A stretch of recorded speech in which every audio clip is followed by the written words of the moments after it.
Hi friends, welcome to our channel wincom study. இன்றைக்கி என்ன பார்க்க போகிறோன்னா, இந்திய அரசியலமைப்பில் சோர்சஸ் ஆஃப் இந்தியன் கான்ஸ்டியூஷன் தான் பார்க்க போகிறோம். இந்திய அரசமைப்பின் மூல ஆதாரங்கள். இது நம்மளோட மெயின் டைட்டில்லே இருக்கும். கன்ஃபார்ம் இதுலேருந்து ஒரு கொஷின் கேட்டுருவாங்க. இது டிஎன்பிஎஸ்சியில் உள்ள எல்லா எக்ஸாமுக்கும் யூஸ் ஆகும். அண்ட் டிஎன்யூஎஸ்ஆர்பிக்கும் யூஸ் ஆகும். மறக்காமல் இதை பாருங்கள். பிகினர்ஸ்க்காக நான் சொல்கிறேன். இந்திய அரசமைப்போட மூலாதாரங்கள்லாம் என்ன, சோர்சஸ்னால் ஃபஸ்ட்டு என்ன அப்படின்னு சொல்லி கேட்டிங்கன்னா, நம்ம இந்திய அரசியலமைப்பு சட்டங்கள் உருவாக்கத்துக்கு முன்னாடி மொத்தமாக இந்த சட்டங்கள்லாம் தொகுக்கணும் இல்லையா? ஒரு புக் மாதிரி ரெடி பண்ணாதானே அதை ஃபாலோ பண்ண முடியும். அப்போது நம்ம என்ன பண்ணோன்னா, நிறைய நாடுகளில் ஏற்கனவே ஃபாலோ பண்ணிகிட்ருக்கிறது இல்லை சில சட்டங்கள் நம்ம இந்தியாவிலேயே சுதந்திரம் வாங்கிறதுக்கு முன்னாடி நிறைய சட்டங்கள் இருக்கும். அதுலேருந்துலாம் சில கான்செப்டை எடுத்து ஃபுல்லாக ஒரு புக்கு மாதிரி ரெடி பண்ணி, இதுதான் நம்மளோட இந்தியன் கான்ஸ்டியூஷன், இதை ஃபாலோ பண்ணுறோம் அப்படின்னு சொல்லி எழுதுனது தான் சோர்சஸ்ன்னு சொல்கிறாங்க. இப்போ இந்த சோர்சஸ் எதெல்லாம் எங்கேருந்து நம்ம காப்பி பண்ணியிருக்கோம், அதை கடன் வாங்கி இப்போ நம்ம இந்திய அரசியலமைப்பில் வச்சுருக்கோம் அப்படிங்கிறத மட்டும் பார்க்கலாம். அண்ட் இன்னொன்று சொல்லிக்கிறேன்ப்பா. இப்போ நான் 2 லாங்குவேஜ்லையுமே இந்த சோர்சஸ் ஆஃப் இந்தியன் கான்ஸ்டியூஷன் போடுறேன். ஏன்னா தமிழ் மீடியம் ஸ்டூடெண்ட்ஸும் இங்கிலீஷில் தெரிஞ்சுக்கணும், இங்கிலீஷ் மீடியம் ஸ்டூடெண்ட்டுக்கும் வீடியோ பார்க்கணும் அப்படிங்கிறதுக்காக. கண்டிப்பாக தமிழ் மீடியம் ஸ்டூடெண்ட்ஸும் தமிழில் மட்டும் பார்க்காம இங்கிலீஷ்லேயும் பாருங்கள்.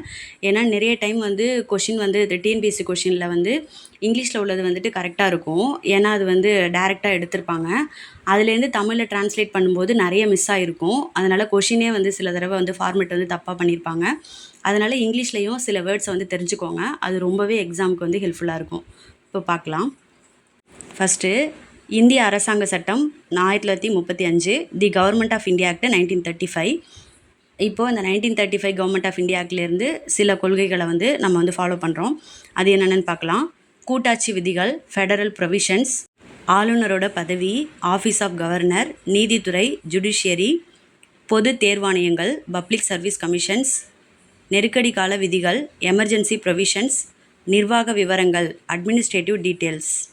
நெக்ஸ்ட்டு பிரிட்டன்லேருந்து நாடாளுமன்ற அரசு, பார்லிமெண்ட்ரி கவர்மெண்ட், ஒற்றை குடியுரிமை, சிங்கிள் சிட்டிசன்ஷிப், சட்டத்தின் ஆட்சி, ரூல் ஆஃப் லா, கேபினெட் முறை, கேபினெட் சிஸ்டம், நாடாளுமன்ற செயல்முறைகள், லெஜிஸ்லேட்டிவ் ப்ரொசீஜர், இடைக்கால தடையாணைகள், அதாவது ப்ரோரோகேட்டிவ் ரிட்ஸு.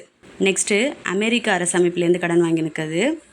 அடிப்படை உரிமைகள், ஃபண்டமெண்டல் ரைட்ஸு, நீதி சீராய்வு, ஜுடிஷியல் ரிவ்யூ, நீதித்துறை சுதந்திரம், இண்டிபெண்டன்ஸ் ஆஃப் ஜுடிஷியரி, குடியரசுத் தலைவர் மீதான பதவி நீக்க தீர்மானம், இம்பீச்மெண்ட் ஆஃப் தி பிரசிடெண்ட், உச்சநீதிமன்ற உயர்நீதிமன்ற நீதிபதிகள், குடியரசு துணைத் தலைவர் போன்றோரை பதவி நீக்கம் செய்யும் முறை, removal of supreme court judges, high court judges and vice president.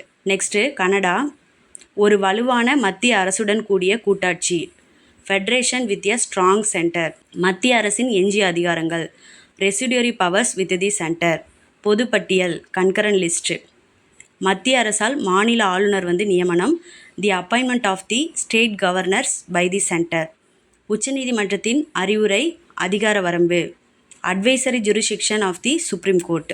Next Australia, வணிகம், காமர்ஸ், வர்த்தக சுதந்திரம், ஃப்ரீடம் ஆஃப் ட்ரேடு, நாடாளுமன்றத்தின் ஈரவைகளின் கூட்டம், the joint sitting of the 2 houses of parliament. Next French, அதாவது ஃப்ரான்ஸு, குடியரசு, ரிபப்ளிக், முகப்புரையில் சுதந்திரம், சமத்துவம், சகோதரத்துவம், the ideals of liberty, equality, fraternity in the preamble. Next Germany Weimar அரசமைப்பு, வெய்மர் கான்ஸ்டியூஷன் ஜெர்மனிலேருந்து எடுத்திருக்கிறது. நெருக்கடி நிலை காலத்தில் அடிப்படை உரிமைகள் பறிப்பு, suspension of fundamental rights during emergency. Next Soviet Union, அடிப்படை கடமைகள், ஃபண்டமெண்டல் டியூட்டிஸ், முகப்புரையில் நீதியின் மாண்புகள், சமூக, பொருளாதார, அரசியல், the ideal of justice, social, economic and political in the preamble. அடிப்படை கடமைகள் 42வது திருத்தத்தில் உறுதிப்படுத்தப்பட்டது. Fundamental duties were asserted through 42nd amendment in 1976. Next south Africa, அரசமைப்பு திருத்த முறை, procedure for amendment to the constitution, மாநிலங்களவை உறுப்பினர்கள் தேர்வு, election of the members of Rajya Sabha. Next Ireland, Irish constitution, அரசின் வழிகாட்டு நெறிமுறைகள், the directive principles of state policies. இதோட சோர்சஸ் முடிஞ்சிருச்சு. நம்ம சேனலை பார்க்குறவங்க மறக்காமல் சப்ஸ்கிரைப் பண்ணுங்கள். அண்ட் எப்போது மாதிரி சப்போர்ட் பண்ணுங்கள். Thank you friends.